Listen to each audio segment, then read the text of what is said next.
qabdu ra'sil mal fil majlis, maka diqabat, yang diqabat adalah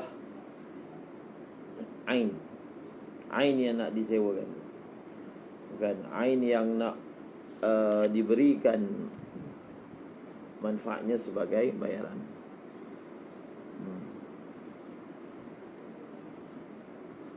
Maksudnya kalau kereta itulah yang diqabat dalam majlis. Kalau rumah mungkin dengan memberi kunci dalam majlis dan seumpamanya. Seterusnya, kemudian dibawa satu masalah. Kita akan belajar akan datang, boleh berlaku cancel, akad salam terbatal. Jadi apabila akad salam terbatal, ra'sul mal bagaimana? Antara contoh akad salam terbatal ini adalah inqita' muslam fih. Tiba pada tempoh yang sepatutnya berlaku serahan, muslim ilaih tidak dapat menyerahkan. Sebab apa? Barang itu dah tak ada langsung dalam pasaran, hilang terbakar, ataupun negara pengeksport perang. Memang barang tu tak ada. Negara pengeksport perang ataupun COVID, sekatan. Satu barang ada tapi ada sekatan yang terpaksa ditangguhkan, itu tak dipanggil inqita'. Itu dipanggil perlu tambahan masa, maka ia belum terbatal lagi. Yang akan terfasah misalnya memang barang itu tidak ada langsung dalam pasaran kerana sebab musabab yang pelbagai, maka akad salam tak boleh diteruskan dalam mazhab Syafi'i. Dalam mazhab lain boleh, tapi dalam mazhab Syafi'i dia tidak boleh untuk dipanggil istibdal ataupun i'tiyad.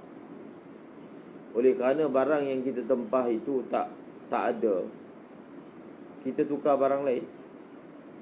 Tak perlu nak batalkan yang lama, kita tukar barang lain. Boleh, adakah boleh i'tiyad? Akan ada pembahasannya. Tak boleh.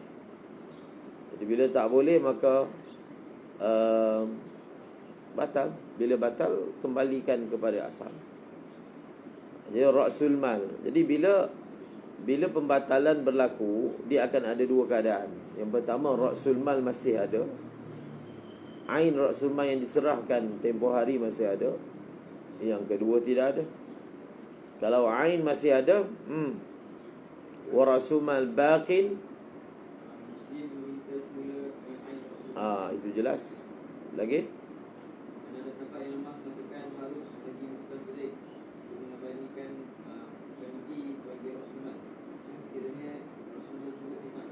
dalam majlis dunal aqdi,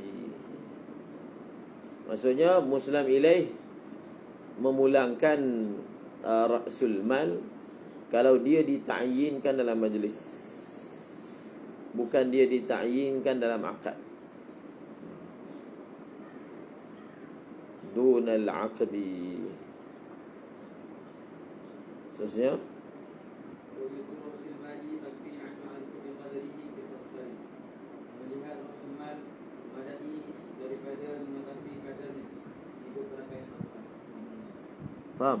Faham ke? Ta'yin dalam majlis, ta'yin dalam akad. Semalam dah terang. Al-mu'ayyan fil majlis, al-mu'ayyan fil aqdi. Apa dia maksudnya? Kalau al-mu'ayyan fil aqdi, saya tempah barang sekian, saya serahkan RM500 ini untuk mendapatkan barang sekian-sekian. Itu dipanggil al-mu'ayyan fil aqdi. Saya serahkan RM500 untuk dapatkan barang sekian-sekian. Tak ada perkataan ini, itu dan sebagainya. Itu kemudian selepas akad berlaku, barulah dikeluarkan RM500 itu. Itu dipanggil al-muayyan fil majlis. Faham? Jadi ada satu wajah dhaif mengatakan kalau dia al-muayyan fil majlis, dia tak perlu serahkan exactly ain yang sama. Dia boleh bagi badal seumpamanya. Tapi kalau al-muayyan fil aqdi, dia kena pulangkan ain. Faham? Dhaif. Dalam dua-dua surah, sama ada al-muayyan fil majlis atau al-muayyan fil aqdi, dia perlu serahkan ain. Kalau ain masih ada lah. Tapi seperti kita sebutkan, salam ni berpotensi Muslim ini guna duit. Dia boleh guna duit tu, walaupun bukan untuk beli Muslim fee. Tapi pastikan pada waktu kena serah, barang tu ada. Duit nak cari mana, itu pandai-pandai. Faham? Bukan maknanya Muslim ilai bila dapat duit tu, dia mesti hanya gunakan untuk dapatkan Muslim fee. Tak. Dan pasti pada mahilnya dia perlu serahkan. Maka sebab itu boleh berlaku Rasul Mal itu sudah tidak ada. Kalau Rasul Mal tidak ada, dia bayar badal. Kalau Rasul Mal masih ada, maka kembalikan ain. Seterusnya,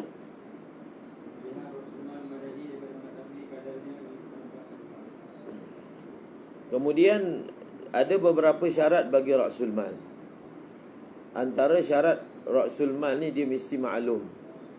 Seperti mana kita belajar dalam bab mabi'. Mabi' ni mesti maklum. Contohnya, dia ingin membuat tempahan, tapi dia tidak menyatakan secara jelas bayaran untuk tempahan tu apa, berapa. Faham? Tak boleh lah. Dia mesti tahu kuantiti, bilangan, amount, jenis, grade dan seumpamanya. Maka dibawa satu masalah. Bagaimana masalah ini kita dah belajar dalam bab mabi'. Contohnya, kita jual selungguk gandum. Selungguk gandum tu ada kat depan. Tanpa mustari tahu berapakah timbangannya, berapakah sukatannya. Tak tahu. Dia tak tahu berapa kilo, tapi dia nampak lah depannya. Jadi adakah sah tanpa dia mengetahui, dengan hanya dia tengok sahaja? Sah kalau jualan itu berlaku secara lamsam. Faham? Tapi kalau dia kata dia jual yang ini dengan harga 1 kilo RM10 dan tak tahu berapa kilo, dia ada syarat dia kan. Tapi kalau nak jual tanpa mengetahui kadar je, maka syaratnya dia mesti jual secara lamsam. Maka memadailah dengan tengok itu untuk menyempurnakan syarat tahu. Tahu dengan apa? Tahu dengan tengok. Cukup. Walaupun dia tak tahu berapa kilo, berapa sukatannya. Maka samalah juga di dalam masalah Rasul Mal. Wa ru'yatu Rasul Mal.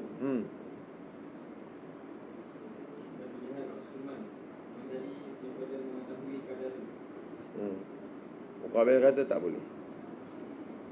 Muqabil kata perlu tahu kadarnya.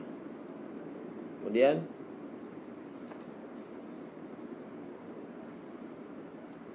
Bismillahirrahmanirrahim. Al-thani qaulul muslim fihi dainan. Syarat yang kedua adalah keadaan Muslim fi adalah berbentuk hutang.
Baca. الثاني كون المسلم فيه دينا ولو قال أسلمت إليك هذا الثوب في هذا العبد فليس بسلم ولا ينعقد بيعا في الأزهر. Dan syarat kedua daripada syarat salam ialah keadaan Islam fi, iaitu barang tersebut berbentuk hutang. Maka sekiranya Muslim berkata, aku membuat akad salam dengan kamu pada baju ini terhadap hamba ini, maka aku serahkan. aku serahkan kepadamu akan baju ini pada hamba ini. Dia bila perkara selepas fi adalah muslam fi, maf'ul kepada aslama adalah rasul mal. Faham? Aslamtu ilaika, saya serahkan kamu secara akad salam akan duit ini untuk mendapatkan. Faham? Aslamtu ilaika hadha thawba fi hadzal abdi. Maka Itu bukanlah akad salam dan tidak tertunai akad itu sebagai akad baik mengikut pendapatnya Azhar. sebab apa? Konsep akad salam adalah muslam fi adalah benda yang hutang fi zimmah. Maka kalaulah dia telah tentukan barang apa dalam majlis, itu bukan salam, itu jual. Faham? Kita menjalankan transaksi seperti jual, tapi kita guna perkataan salam. Maka di sini ada pembahasan. Adakah kita iktibar kepada sirah ke ataupun kita iktibar kepada makna? Faham? Maka berlaku perselisihan. Kalau dia buat akad macam ni, maka tak sah. Tak sah segi salam. Salamnya tak sah, tapi baiknya sah. Dia lihat kepada makna. Faham? Dia kata memanglah dia guna lafaz salam, tapi dia punya cara dia tu, konsep tu konsep baik. Jadi kalau salam tak sah, kita hukum dia tu adalah baik. Maksudnya transaksi itu sah juga. Dia tak sah secara total. Dia bukanlah tidak sah secara total, dia hanya tidak sah dalam bentuk salam. Itu muqabil azhar dhaif. Nampak yang muktamadnya baca wala yanaqidu bai'an fil azhari. Dan tidak tertunai akad itu sebagai akad baik. Dia ada khilaf dalam masalah seperti ini. Bila bertembung antara lafaz dengan makna, kita raikan makna ke raikan lafaz? Lafaz. Jadi oleh kerana lafaz tak sama dengan apa yang dibuat, maka tak sah. Maka tidak sah. Muqabil asal kata, walaupun lafaznya itu tak padan dengan apa yang dibuat, kita tengok apa yang dibuat, tak perlu tengok lafaz dia. Oleh kerana lafaznya salam, tapi apa yang dibuat itu baik, kita kira dia adalah baik. Seterusnya, walau qala ishtaraitu minka thawban sifatuhu kadza bihadhihi ad-darahim wa qala bi'tuka in aqada bai'an ila salaman. Sekiranya Muslim berkata kepada Muslim lain, aku membeli daripada engkau akan baju yang sifatnya begini dengan dirham ini. Lalu Muslim lain berkata, aku membeli daripada kamu, maka menjadi akad, aku berjual kepada kamu, maka tertunai akad itu sebagai akad baik. Dan ada pendapat lemah yang mengatakan akad itu terlaksana sebagai akad salam. Faham? Yang ini dia punya tarjihnya sebaliknya pula. Tadi i'tibaran bil ma'na, yakni i'tibaran bil lafzi. Ishtaraitu minka thawban sifatuhu kadza bihadhihi darahim. Dia punya makna dia adalah makna salam. Sebab apa makna dia makna salam? Sebab membeli sesuatu yang mausuf fi dhimmah. Faham? Itulah salam. Aku beli dengan kamu baju yang ciri-ciri dia macam ni, macam ni, macam ni, tanpa ditunjukkan baju mana. Dia hanya terangkan spek yang dia nak saja. Tapi dia guna perkataan aku beli, tak kata aku tempah. Tapi dia punya konsep dia tu adalah konsep salam. Sebab dia adalah membeli sesuatu yang mausuf fi dhimmah. Lafaz dia guna lafaz jual beli. Konsep salam. Maka ulama berselisih pendapat. Maka kita nak hukum akad ni akad salam ke? Akad ni akad jual beli. Dan penjual itu pun guna perkataan bi'tuhu, bi'tuka. Maksudnya lafaznya lafaz apa? Jual. Dia punya konsep dia salam. Maka pendapat yang muktamadnya kita tengok pada lafaz. In aqada bai'an. Maka dia dikira apa? Dia dikira jual beli, bukan dia dikira salam. Seterusnya, الثالث المذهب أنه إذا أسلم بموضع لا يصلح للتسليم أو يصلح. jadi apa faedah dia? Apa faedah dia kalau kita kata dia itu adalah baik bukan salam? Apa faedah dia? Ataupun kita kata dia salam bukanlah baik, muqabil. Faedah dia syarat. Faham? Kalau kita hukum dia adalah baik, maka syarat baik perlu disempurnakan. Tak perlukan syarat salam. Kalau kita kata dia salam, maka syarat salam perlu disempurnakan. Itu faedah khilaf. Kemudian syarat yang ketiga.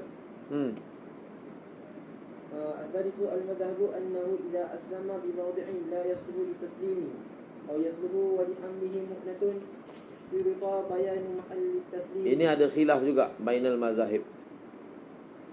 Dalam transaksi salam, adakah perlu disebut di manakah barang itu akan diserahkan? Perlu sebut ataupun tak perlu sebut? Di manakah barang itu akan diserahkan? Dalam mazhab Syafi'i, ini tafsil dia. Kita tengok dulu. Terjemah. Dan syarat daripada syarat-syarat yang ketiga ialah mengikut al-madhhab. Bahawasanya apabila Muslim ilaih menyerahkan, apabila Muslim ilaih menyerahkan pada satu tempat,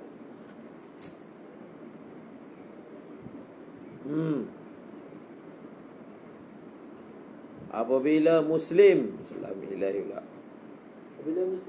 apabila Muslim melakukan akad salam, apabila Muslim melakukan akad salam pada satu tempat yang mana tidak sesuai untuk diserahkan. Maksudnya kalau transaksi itu berlaku di tempat yang mana tak sesuai untuk serah barang. Contohnya kita deal kat restoran KFC, barangnya tempah 1 tan, takkan nak serah kat KFC tu, mestilah tempat lain kan. Maka kena sebut nak serah kat mana. Tapi kalau tempat itu sesuai untuk diserahkan, contohnya deal itu dibuat di pejabat, di kilang, akad itu berlaku di kilang, di store, dan tempat tu sesuai lah. Jadi Muslim ini tak perlu tanyalah barang nak hantar mana, hantar ke alamat di mana transaksi itu berlaku. Tapi secara umumnya bila orang buat akad, dia akan sebut, dia akan bagi alamat. Bila kita tempah barang, bagi alamat kan. Perkara ini difahami. Mana ada tempah barang, alamat tak tahu nak bagi kat mana kan. Shopee kan, takkan Shopee tahu kita ni daripada mana. Jadi alamat. Bahkan dia akan tanya lagi sekali alamat. Walaupun kita daftar dengan satu alamat, dia akan tanya lagi sekali alamat yang sama seperti didaftarkan ataupun alamat lain. Itu makruf. Bila barang itu nak diserahkan, mestilah bagi tahu di mana barang itu perlu diserahkan. Ataupun sesuai untuk ataupun tempat itu sesuai. Tempat itu sesuai serah, tapi nak hantar ke tempat tu ada kos. Wali hamlihi mu'natun. disyaratkan menerangkan tempat penyerahan tersebut. Hmm. Sekiranya tidak ada kos pada untuk Jadi maknanya Muslim Malay kena dapatkan kepastian sekali lagi. Dia jangan pandai. Tanya dulu. Tak semestinya orang tu di tempat itu dia buat akad, tempat tu dia nak serahkan. Tak semestinya. Sebab dia kira juga masalah kos logistik. Kalau serah dekat sini, dia kena bayar banyak. Dia mungkin nak serah dekat dia punya warehouse yang lain kan, yang dekat dengan sepadan tu. Contoh. Jadi orang dalam bab ni pelbagai gharad, pelbagai maksud. Macam contoh, orang ambil barang dekat Port Kelang tu sendiri, semua barang tu dah diagihkan kepada penempah. Faham? Contoh bila sampai barang dekat Port Kelang, jadi kita yang tempah barang di syarikat tu dah datang bawa lori untuk terus ambil barang daripada sana. Bukan maknanya syarikat tu dia hantar lu kat warehouse dia, kemudian dia proses. Ada keadaan boleh terus ambil sana, ada keadaan kena ikut jenis barang. Faham? Okey. Seterusnya, wa illa maksudnya yang tadi tu fala yustaratu ma dzukira. Jadi kalaulah tidak seperti yang disebutkan tadi, dua keadaan yang perlu disebutkan. Di mana tempat serahan, dua keadaan. Pertama apa? Tempat itu tidak sesuai diserahkan. Yang kedua sesuai tapi ada kos. Maka kalau macam tu, kalau tidak maka tak perlu sebut. So kalau tak perlu sebut, nak serah kat mana? Di tempat akad. Faham? Seterusnya, wajasihu halan wa muajjalan in atlaqa in aqada halan wa qila la yan'aqidu. Dan sah salam tersebut dalam dia ada masalah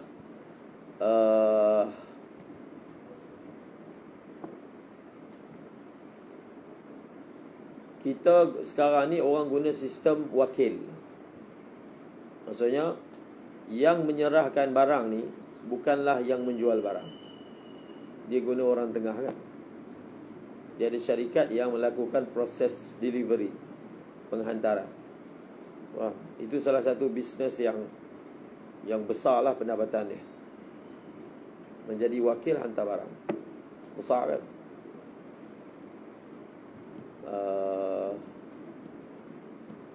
Sekarang ni banyak lah.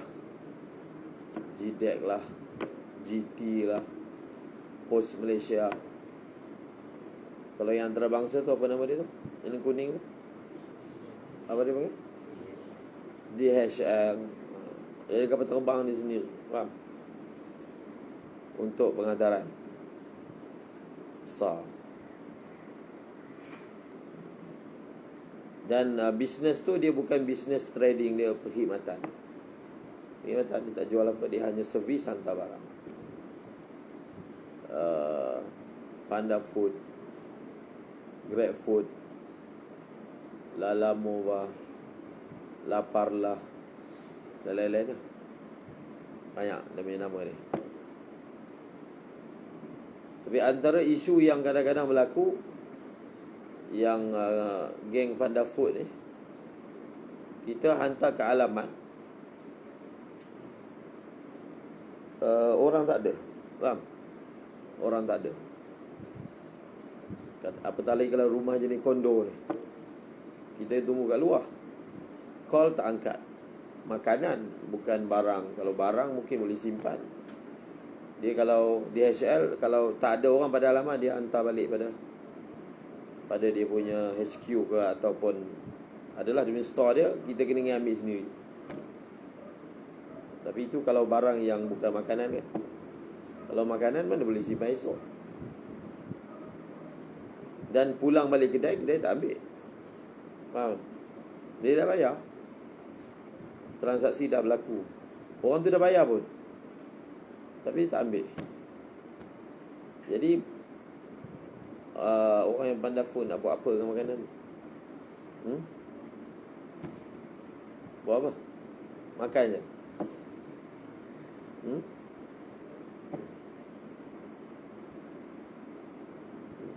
itu antara soalan yang berbangkit, masalah penghantaran ni.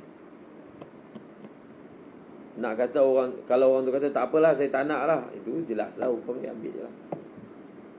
Tapi kita tahu dia nak ke tak nak, telefon tak angkat, tok rumah tak buka, faham? Alamat betul, nak hantar balik memang belah sana tak nak, benda dah selesai. Jadi penghantar ni dia nak buat apa dengan barang tersebut? Ya, sepatutnya benda tu sudah ada dia punya garis panduan oleh syarikat. Benda tu panafu lah apa dia punya panduan dia.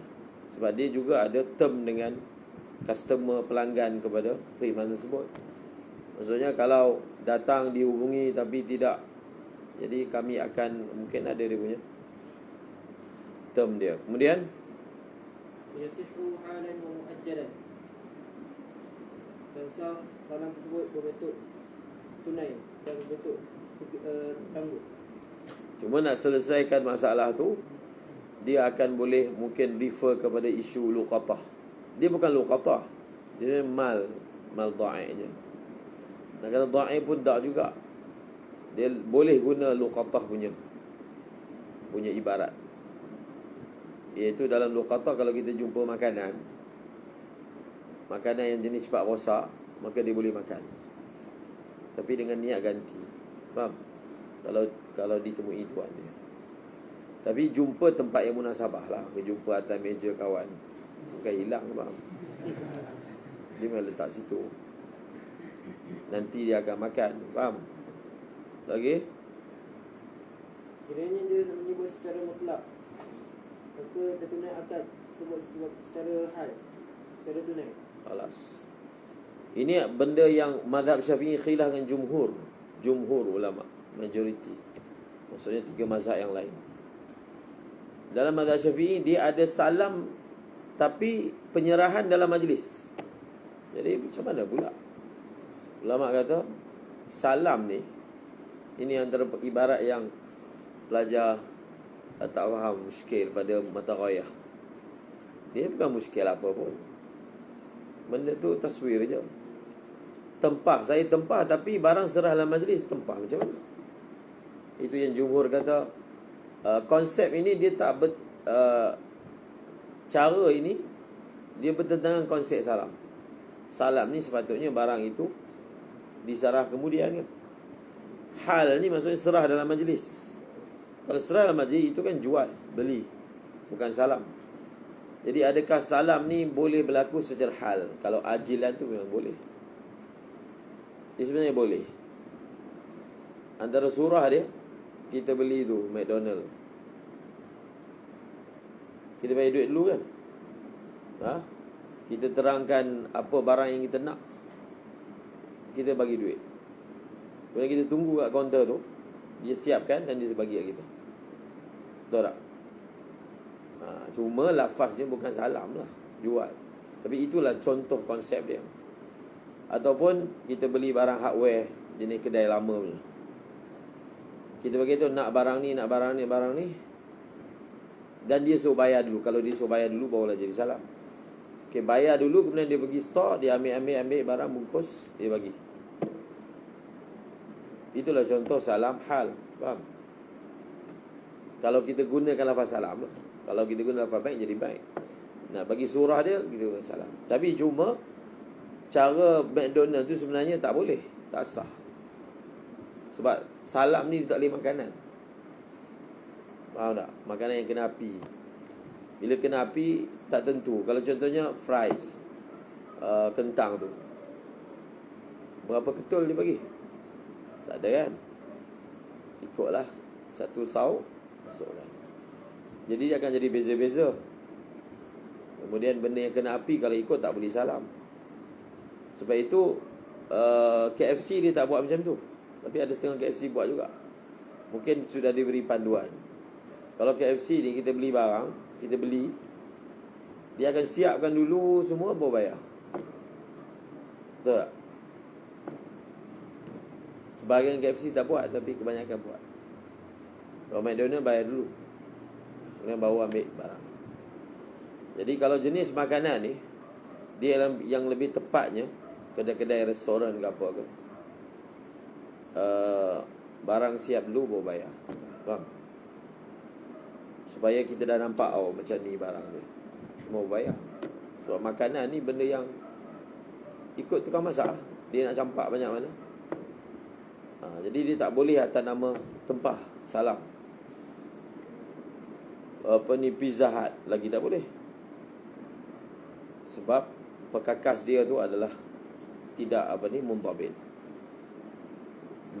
Maka sepatutnya bayar, dah siap baru kita bayar. Wallahu a'lam.